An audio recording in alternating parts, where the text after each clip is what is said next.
నమస్తే, జై శ్రీరామ్ అండి. చాలా రోజుల తర్వాత మళ్ళీ మీ ముందరికి with a long video.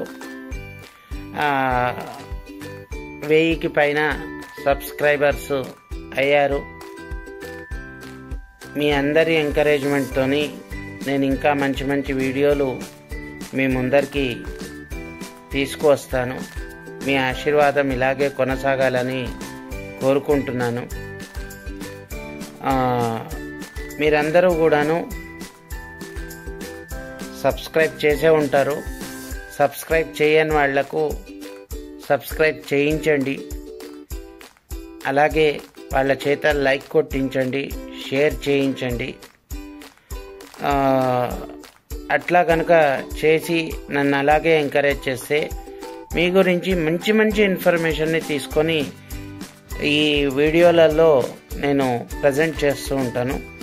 So subscribe చేసి ఉంటారు కదా. Okay, let us go to our topic today. So మన టాపిక్ యొక్క స్పెషాలిటీ ఈరోజు ఏంటి అని చెప్పనంటే, అసలు ఛాంపియన్స్ ట్రోఫీని హోస్ట్ చేసింది ఇండియానా లేదా పాకిస్తానా? నాకెందుకో ఈ మొత్తం సినారియో కనుక చూసినట్టయితే ఇండియానే హోస్ట్ చేసింది అనిపించేస్తుంది. అప్పు చేసింది పాకిస్తాన్, హోస్ట్ చేద్దాము అని చెప్పని బయట పేరు పెట్టుకున్నది పాకిస్తాన్. కానీ దాదాపుగా మ్యాచ్లన్నీ కూడాను దుబాయ్లో జరిగినాయి. ముఖ్యమైన మ్యాచ్లు, చాలా తక్కువ మ్యాచ్లు పాకిస్తాన్లో జరిగినాయి. అన్నిటికంటే ముఖ్యంగా చెప్పాలంటే హోస్ట్ అయిన పాకిస్తాన్ కూడాను ఇండియాతో మ్యాచ్ ఆడడానికి పాకిస్తాన్ వదిలిపెట్టి దుబాయ్కి రావాల్సి వచ్చింది.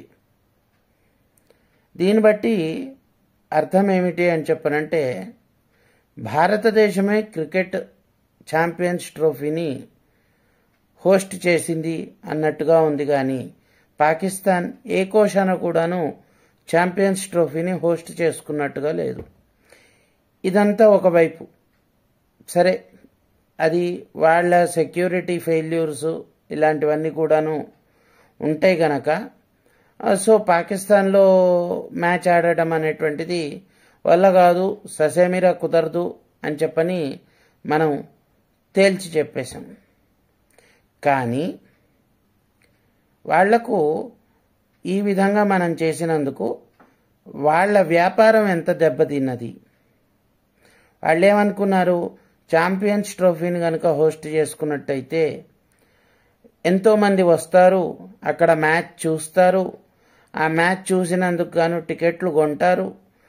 అక్కడ టికెట్లు ఒకటేగా కొనడం కాకుండా టూరిజం పెరుగుతుంది, వ్యాపారం పెరుగుతుంది, జనాలందరికీ కూడాను మళ్ళీ రొట్టె దొరుకుతుంది అని చెప్పని అనుకున్నారు.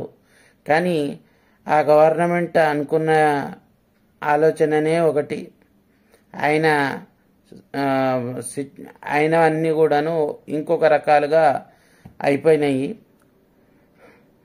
నాకు చాలా హాస్యాస్పదం అనిపించింది.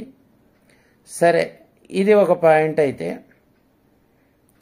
ఇంకా ఒక పాయింట్ మనం ఇందులో డిస్కస్ చేయొచ్చు. ఏంది అని చెప్పనంటే, పాకిస్తాన్ కూడా అక్కడికే వచ్చింది, ఆడింది. ఈరోజు మనం ఆస్ట్రేలియా పైన సెమీఫైనల్ గెలిచాం. ఫైనల్స్ పాకిస్తాన్లో అనుకున్నారు పాపం. కానీ ఎప్పుడైతే మనము సెమీఫైనల్లో గెలిచి ఫైనల్స్కి వెళ్ళిపోయామో, మనము పాకిస్తాన్ మీద ఆల్రెడీ ఒక ఆరోపణ చేసి ఉన్నాం. వాళ్లకు సెక్యూరిటీ మెయింటెనెన్స్ అనేటువంటిది చేత కాదు అని చెప్పని. కావున ఇప్పుడు ఫైనల్స్ అనేటువంటి కంపల్సరీగా దుబాయ్లోనే జరుగుతుంది. ఎట్టి పరిస్థితుల్లో పాకిస్తాన్లో జరగదు. కనుక ఈ విధంగా చూసుకున్నా కూడాను హోస్ట్ భారతదేశమే అయింది కానీ పాకిస్తాన్ కాదు. అప్పు చేసింది పాకిస్తాన్ వాడు, శాసిస్తోంది భారతదేశం వాడు. అప్పు తీర్చాల్సింది పాకిస్తాన్ వాడు. అది చూసి ఎంజాయ్ చేసేది మనం. మొదలే అడక్క తింటున్నటువంటి పాకిస్తాన్ 300 రూపాయలు పెట్టి కిలో గోధుమ పిండి కొనుక్కునేటువంటి పాకిస్తాన్ ఏ విధంగా అప్పు తీరుస్తుంది?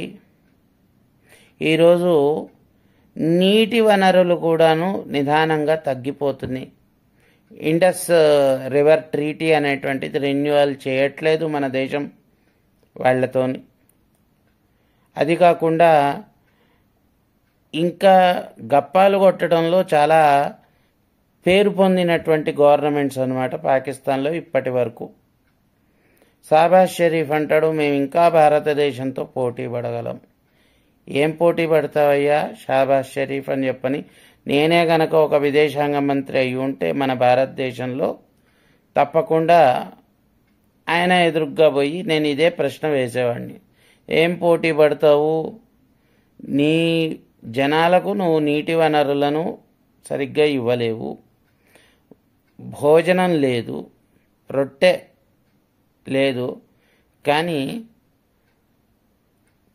తినడానికి మెతుకు లేదు, కానీ మీసానికి సంపంగి నూనె కావాలన్నట్టు ఛాంపియన్స్ ట్రోఫీ హోస్ట్ చేసుకుంటావా? భిక్షాపాత్ర పట్టుకొని ఊరంతా తిరుగుతావు, ప్రపంచం అంతా తిరుగుతావు, ఒక్కడు కూడా బిచ్చం ఇయ్యాడు నీకు. అలాంటిది ఛాంపియన్స్ ట్రోఫీ హోస్ట్ చేసుకోవడానికి ముందరకు వచ్చాడు.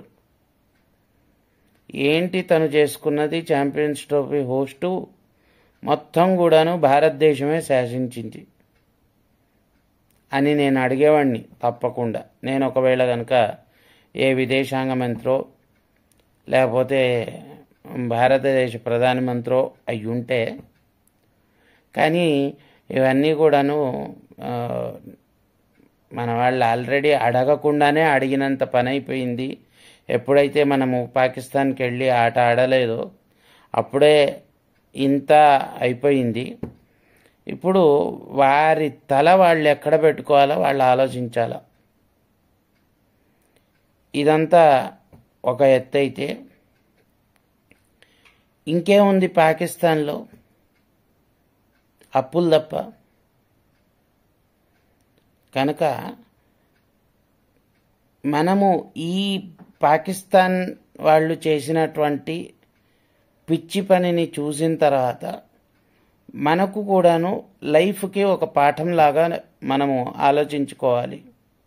ఏంటి అంటే, మొదట మనకేది చాలా ముఖ్యమో దాని అవసరాలు తీర్చుకున్న తర్వాతనే వేరే ఆలోచనలు పెట్టుకోవాలి. కానీ మింగ మెతుకు లేదు, మీసానికి సంపంగి నూనె అన్న చందంగా మనం పోకూడదు అనేటువంటిది పాకిస్తాన్ని చూసి మనం నేర్చుకోవాలా. అండ్ వ్యూయర్స్ అందరూ కూడాను ఇప్పటిదాకా నా యొక్క వీడియో చూస్తూ ఉంటారు. చూసిన తర్వాత నేను చెప్పిన దానిలో మీకు సబబుగా అనిపిస్తే కామెంట్ చేయండి. అలాగే మీ వ్యూస్ ఏమన్నా ఉన్నా కూడాను మాకు తెలపండి. తర్వాత మీరు ఇంకేదన్నా విషయం పైన వీడియో చేయాలి అని చెప్పని నాకు సజెషన్ ఇవ్వదలుచుకుంటే మీరు సజెషన్ ఇవ్వగలరు. అండ్ నేను ఇన్స్టాగ్రామ్లో యాక్టివ్గానే ఉంటాను. కాంతారావు 12 అని చెప్పని ఉంటుంది. మీరు కాంతారావు _12 కనుక కొట్టినట్టయితే నేను ఇన్స్టాగ్రామ్లో కలుస్తాను. సో మీ సజెషన్స్ని నాకు ఇన్స్టాగ్రామ్లో ఇవ్వచ్చు, లేదా మీ కామెంట్ రూపంగా తెలియజేయచ్చు. మీకు కాంప్లిమెంటరీగా ఇంకొక వీడియో నేను చెప్తాను. శంభాజీ గారి చరిత్ర మీరు ఇప్పటిదాకా విన్నారు. అంతకుముందే ఉన్నటువంటి హిందూ సామ్రాజ్యాలు, విజయనగర సామ్రాజ్యము, అందులో అచ్యుతరాయలు ఆయన ఏ విధంగా ఈ యొక్క ముసల్మాన్ సామ్రాజ్యానికి ఎదురుగా నుంచొని పోరాడారు అనేటువంటి విషయాన్ని మీకు తెలియచేస్తాను. అంతవరకు సెలవు. మీ అందరికీ తెలుసు. ఈ వీడియో కనుక మీకు నచ్చినట్టయితే ఏం చేయాలా? 10 మందికి షేర్ చేయాలా, మీరు లైక్ చేయాలా, 10 మందితో లైక్ చేయించాలా, అదేవిధంగా సబ్స్క్రైబ్ చేయించాలి అందరితో కూడాను. నన్ను ఇలాగే ఎంకరేజ్ చేయండి. మళ్ళీ మీ ముందుంటాను. ఇట్లు మీ కాంతారావు. హర నమః పార్వతీపతయే. హర హర మహాదేవ. శంభో శంకర. జై శ్రీరామ్.